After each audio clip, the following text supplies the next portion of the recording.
Alright, hey guys, I'm back with another tutorial video on some of my SVG files I sell on Etsy. Now I currently have them on Etsy, but I am slowly and surely starting to move them over to my webpage. That's www.BensBackyardshop.com, and I will have that down in the description. Um, it's going to be a little bit more labor intensive that way for me, so when something gets ordered, I'll have to email it out manually, where Etsy is just kind of hands off. But I'd like to have everything back on, or not back, but I'd like to have everything all in my space. So, MySpace. Who remembers MySpace? Leave a comment down below.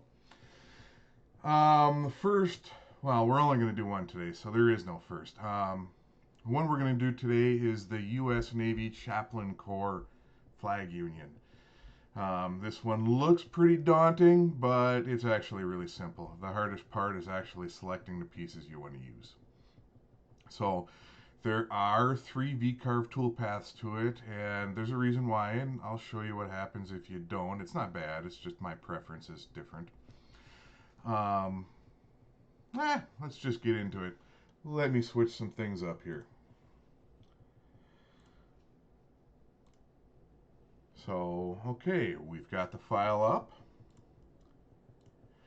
And we see here we have the typical file. Now, if you guys have watched some of my other videos, you kind of know, but I'll give you a little bit of a, I don't know, a history of my file. What I do, instead of making the work area the size of the union, I started making a border around the union that I actually cut out. That way I know for sure that the union's going to be the right size, it's going to be square and everything else. So we have our union here. Again, like I said, it looks complicated, and I get a lot of questions in my messages about it. But it's really simple. For first timers, well, it was hard for my first time, so here we are. So we're gonna start with, I guess you could say, the easiest and go to the hardest toolpath on here. They're all kind of about the same, but so we'll start with the profile toolpath. So we're gonna select our border here because we want to cut out. Whoops, I hit the wrong button. We're going to go out to a profile toolpath. Now I want to make sure my start depth is at 0 and my cut depth is 0.75. Now the lumber I use is 3/4 0.75. I am going to go with the 1/4 inch end mill. It's just going to do the job a lot better and a bit quicker than what an 1/8 inch or something would, and most of us can't run anything bigger. So some of you might have to run an 1/8 inch, so you'll want to slow your speeds and feeds down. But I'm going to run it with a 1/4 inch, and this is going to be actually a down cut end mill. That way it's pushing down on the wood instead of pulling up. Just saves on some failures for me. Machine vectors. I want to do it on the outside right. So the reason I want to do it on the outside right is it is going to keep these corners sharp. If I do it on the inside right, the end mill is round, it's going to give me rounded corners. I don't want that because I'm putting this onto the flag, so I want it to be nice, crisp, even corners. So inside right, I don't worry about a separate last pass, and I go through and I sand the edges anyway, and you'll see why in a minute. Here's why. I add toolpaths to this, and you can see, or not toolpaths, I add tabs to the toolpath. There we go, that's what I wanted to say. I add those when I'm cutting it out. That way there's just a little bit of meat still grabbing so things don't go flying around. When you got something spinning at 16,000 RPMs and something comes loose and things fly and bad things happen, and this avoids that. I do add ramps to my toolpath. This goes about 1/4 inch, a little less, but this one's actually going to go back and forth and slowly go into the wood. Instead of just diving right down in, which is hard on your end mill. So heats up, all that. It's crazy. Bad. Add the ramp. And then that's it. Very simple. So we're going to put a line for a name. We're going to calculate it, and let's take a peek at it. That's awkward. Now let's take a peek at it. That's what you're going to get for a cutout. Now, the wood I am using, I believe, is like 10 inches by 11, 15 inches by 11.5. That way I still have a little bit here, you know, just so I have that meat to hold on to. All right, now let's look at the stars. So I am going to do a shift and click and drag. Now in Vcarve, click and drag up and to the left, you're going to grab partials. Up and to the right, you need to grab the whole star, meaning you need to cover the whole star. Use shift so I can grab a bunch at once. Grab all these and this, and we will create a Vcarve toolpath. Now with the stars, I like to use that 1/2 inch bit, and I don't put this flat depth in there. I like to have the 90-degree V-bit go as far down as it can. It just gives that star some depth. It's a personal look I like. If you like something different, do your thing. A lot of this is about what you like or what your customer likes. So, all right, our cutting depth is obviously 0 inches. We want to start at the top of the wood. Our flat depth is, we don't have one in this case. We do not want to use a 20-degree V-bit. That would be bad. That's going to cut through the bottom of the wood. So we're going to select a different bit, and we're going to select the 90-degree.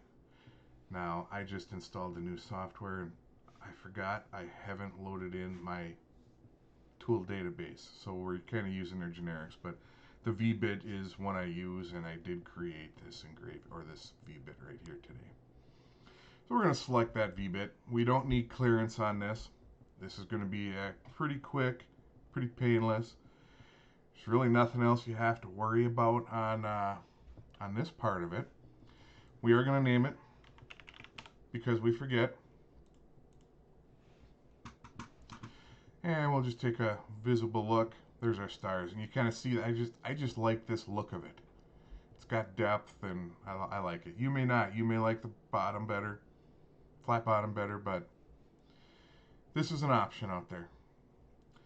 So now we're going to work on the fun part, and we're going to grab all of this, and we're going to take stuff out, because getting all of these little pieces for the rope separately is not doable. It's doable, but let's not do that. We're going to kind of do the outline first. So we got to go in and turn off some of this stuff, and guess what? We get to go in and turn it on later. You kind of see how this click and drag works. Oops. So, you know, this stuff. Oops.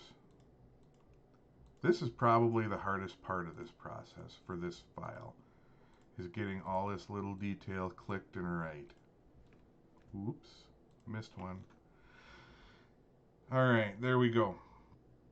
So now we got the Navy Union here. We're going to create our Vcarve toolpath on it. Now this one, again, our start depth, we want to start at the top of the wood. But I am going to put in an 1/8 inch flat depth. And now if you use, kind of got to explain the V-bit. So V-bit, you got a 90-degree, you got a 60-degree. It's going to follow, it's going to create a vector right in the middle, and it's going to keep the sides of the V-bit along your vectors. So obviously a 90-degree is going to cut shallower than what a 60-degree is. So I want to get a bit deeper to get this detail in there, and actually I could go with a 20. I just prefer not to use a 20. That's a lot of hard work on a really fine bit. So I'm going to go with a 60 versus the 90. That'll just show things off really well. And again, if you want to run the 90, run the 90. If you want to run the 20, it'll look awesome. It's just hard on the bit. That's really all you got to do on this one. That's pretty simple. Oh wait, we'll give it a name, because I'm forgetful, and I almost forgot to give it a name. So we'll just call it outline. calculating. Alright, let's look at the toolpath. Now you see how this is a bit shallow, but you see how this gets a little bit deeper, and here you do get that flat depth, and I kind of like that flat depth personally. Just it sets it aside from these stars. Just got that look. Now this is going to look more pronounced out here if you go with a finer angle. This is going to be less pronounced, you know, with our depth on it. It's going to look more like it's just been using an end mill, basically. But that's going to be hard on that bit, on the tip of that bit.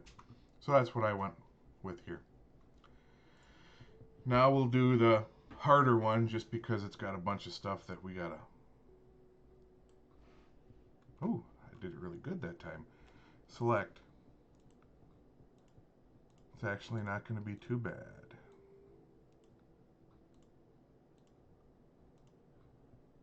So yeah, it's really not harder. Oop, there we go. Alright. This is going to be a Vcarve too, but you see back in this eagle, that's a bunch of fine detail. You know, we got some fine detail here, we got really fine detail in here. A 60 degree just isn't going to make the cut on this. It's not going to look right. So let's back out of here. Let's do our Vcarve. Again, I'm going with the flat bottom. It's going to give me kind of a look I want, and I don't want to send that this 20 degree V-bit that we're going to use. It'll cut really deep in some of these big areas, like all the way through. Oh, look what I found. Really got to pay attention to your work here. I'm going to zoom in. And so I'm going to go with the 20, and I got the flat bottom. We do not need clearance on here. We just don't have the work for a clearance, I don't think. And we're going to, name it. Eagle. Hit a calculate button. It calculates. And then we're going to preview and see how that looks. See how that gives us the decent detail in there.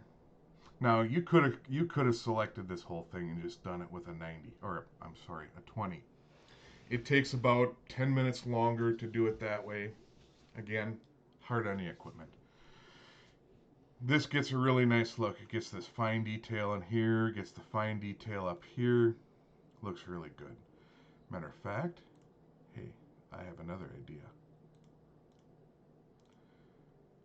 We'll even accent it. Really gets us the nice detail, and that's the nice thing about Vcarve. If you are using Vcarve, as long as your machine is set up properly and your tool, you use the right tools that you program into here, what you see here is what is going to come out on the CNC. So the preview toolpaths here is very important, and I like with Vcarve, and I'm sure at the other softwares you can do something similar. But you can add the colors there so you can see what this is going to look like when you carve it and basically the finished detail. So you kind of know what colors, you can plan out what colors you're going to use, and works really well. So now we're going to reset the preview. We're going to preview all toolpaths. Now the toolpaths, the way I did the toolpaths is not the way I would cut this. First thing, actually, I think I would work my way up in end mill size. So I would probably start with the eagle. I'd carve the eagle out first. Then I'd carve the outline out. Then I'd carve the stars, and those three are interchangeable. Pick whichever one you want, it doesn't matter. This I would definitely carve out last, just because you're not getting a whole lot of meat here. So there could still be a shift, and then things aren't going to line up right. So I always do the outline last. That's it. I mean, there's not much to it. It's pretty simple. On the Etsy page and soon on my web page, I do have the SVG file, which is the vectors, which is what we're working with here. And I do have the CRV file. So if you work with Vcarve Desktop, CRV is the project file. So that's going to be this with toolpaths already. And go ahead, play with it, be creative. Maybe I missed something on here that could make it look 10 times better. Go find it. It's a lot of fun, and this is all about creativity. Till next time, guys, take care, make some sawdust.